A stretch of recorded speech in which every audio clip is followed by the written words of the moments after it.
Selamat pagi umat Allah yang terkasih, salam damai Tuhan.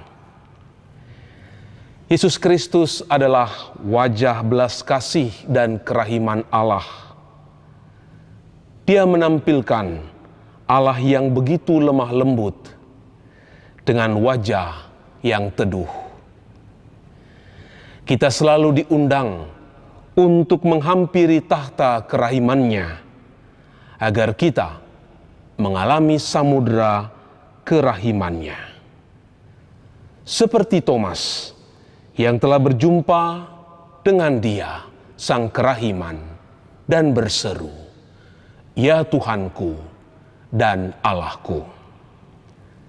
Marilah bersembah sujud di hadapan hatinya yang terbuka, sebab kita masihlah seorang berdosa. Marilah kita hening untuk masuk ke dalam permenungan hari ini. Dalam nama Bapa dan Putra dan Roh Kudus. Amin. Allah yang Maha Rahim, belas kasih dan pengampunan-Mu sungguh hadir di dalam Yesus Putra-Mu terkasih. Darah dan air yang telah memancar dari hatinya yang terbuka, itulah sumber kerahiman bagi kami. Semoga kami yang telah menimba dari kekayaan kerahiman-Mu, menunjukkan belas kasih Allah kepada seluruh dunia. Engkau yang hidup dan bertakhta, kini sampai segala abad. Amin. Tuhan bersamamu dan bersama rohmu. Inilah Injil Yesus Kristus menurut Yohanes. Dimuliakanlah Tuhan. Ketika hari sudah malam, pada hari pertama minggu itu, berkumpullah murid-murid Yesus di suatu tempat dengan pintu-pintu yang terkunci, karena mereka takut kepada orang-orang Yahudi. Pada waktu itu, datanglah Yesus dan berdiri di tengah-tengah mereka dan berkata, "Damai sejahtera bagi kamu." Dan sesudah berkata demikian, Ia menunjukkan tangannya dan lambungnya kepada mereka. Murid-murid itu bersukacita ketika mereka melihat Tuhan. Maka kata Yesus sekali lagi, "Damai sejahtera bagi kamu. Sama seperti Bapa mengutus aku, demikian juga sekarang aku mengutus kamu." Dan sesudah berkata demikian, Ia mengembusi mereka dan berkata, "Terimalah Roh Kudus. Jikalau kamu mengampuni dosa orang, dosanya diampuni. Dan jikalau kamu menyatakan dosa orang tetap ada, dosanya tetap ada." Tetapi Thomas, seorang dari ke-12 murid itu yang disebut Didimus, tidak ada bersama-sama mereka ketika Yesus datang ke situ. Maka kata murid-murid yang lain itu kepadanya, "Kami telah melihat Tuhan." Tetapi Thomas berkata kepada mereka, "Sebelum aku melihat bekas paku pada tangannya, dan sebelum aku mencucukkan jariku ke dalam bekas paku itu, dan mencucukkan tanganku ke dalam lambungnya, sekali-kali aku tidak akan percaya." 8 hari kemudian, murid-murid Yesus berada kembali dalam rumah itu, dan Thomas bersama-sama dengan mereka. Sementara pintu-pintu terkunci, Yesus datang dan Ia berdiri di tengah-tengah mereka dan berkata, "Damai sejahtera bagi kamu." Kemudian Ia berkata kepada Thomas, Taruhlah jarimu di sini, dan lihatlah tanganku. Ulurkanlah tanganmu, dan cucukkanlah ke dalam lambungku, dan jangan engkau tidak percaya lagi, melainkan percayalah. Thomas menjawab dia, "Ya Tuhanku dan Allahku." Kata Yesus kepadanya, "Karena engkau telah melihat aku, maka engkau percaya. Berbahagialah mereka yang tidak melihat, namun percaya." Memang masih banyak tanda lain yang dibuat Yesus di depan mata murid-muridnya yang tidak tercatat dalam kitab ini. Tetapi semua yang tercantum di sini telah dicatat, supaya kamu percaya bahwa Yesuslah Mesias, Anak Allah, dan supaya oleh imanmu memperoleh hidup dalam namanya. Demikianlah Injil Tuhan.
Saudara dan saudari yang dikasihi Allah, ketika ke-11 rasul sedang berkumpul, warta kebangkitan Yesus yang disampaikan oleh Maria Magdalena dan kedua murid yang dalam perjalanan ke Emmaus masih disangsikan oleh para rasul. Sekarang, ketika ke-10 rasul minus Thomas sedang berkumpul, warta tentang kebangkitan Yesus pun diragukan oleh Thomas. Dia berkata, "Sebelum aku melihat bekas paku pada tangannya, dan sebelum aku mencucukkan jariku ke dalam bekas paku itu, dan mencucukkan tanganku ke dalam lambungnya, sekali-kali aku tidak akan percaya." Penghayatan dan kualitas iman seseorang dan setiap orang bergantung pada kedekatan dan intimitas dengan Yesus Sang Tuhan. Saudara dan saudari, Thomas yang tidak memahami kemana Yesus akan pergi, "Tuhan, kami tidak tahu kemana Engkau pergi. Jadi, bagaimana kami tahu jalan ke situ?" Kini, menuntut pembuktian real, fisik, untuk bisa meraba luka-luka Yesus, supaya dia bisa percaya akan kebangkitan Yesus. Iman Thomas ialah iman yang menuntut pembuktian. Iman yang meragukan kehadiran Yesus kalau belum dibuktikan dengan mata kepalanya sendiri. Mungkin ini juga model keberimanan kita. Iman yang meragukan Yesus teristimewa ketika kita mengalami peristiwa-peristiwa berat, badai, ujian iman yang datang menghantam kita.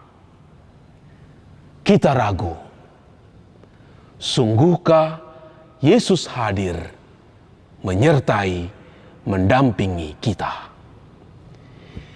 Ini adalah suatu proses. Ini adalah pemurnian, pembentukan kematangan beriman kita, sehingga kita belajar dari kelemahan diri kita.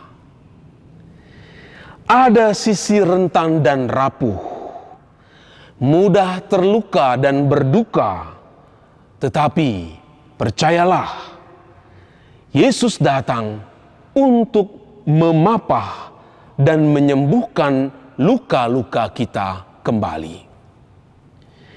Iman adalah wilayah yang misteri, di mana kita sering alpa, kita tidak hadir seperti Thomas.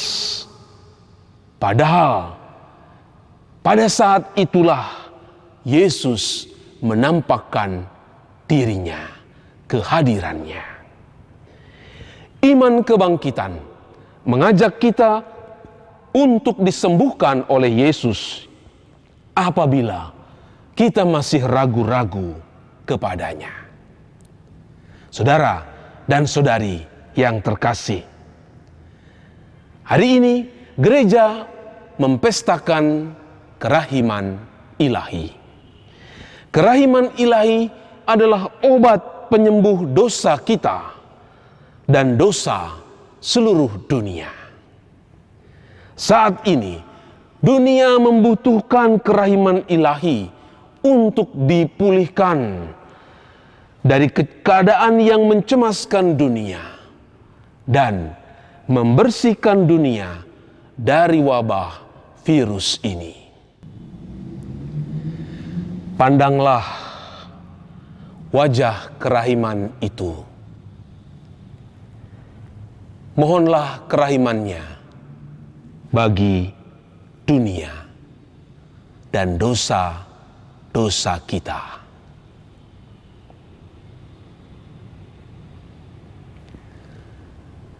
Kerahiman Allah sudah selalu mengalir ke dalam hidup kita. Sekaranglah waktunya kita menghadirkan kerahiman itu kepada sesama.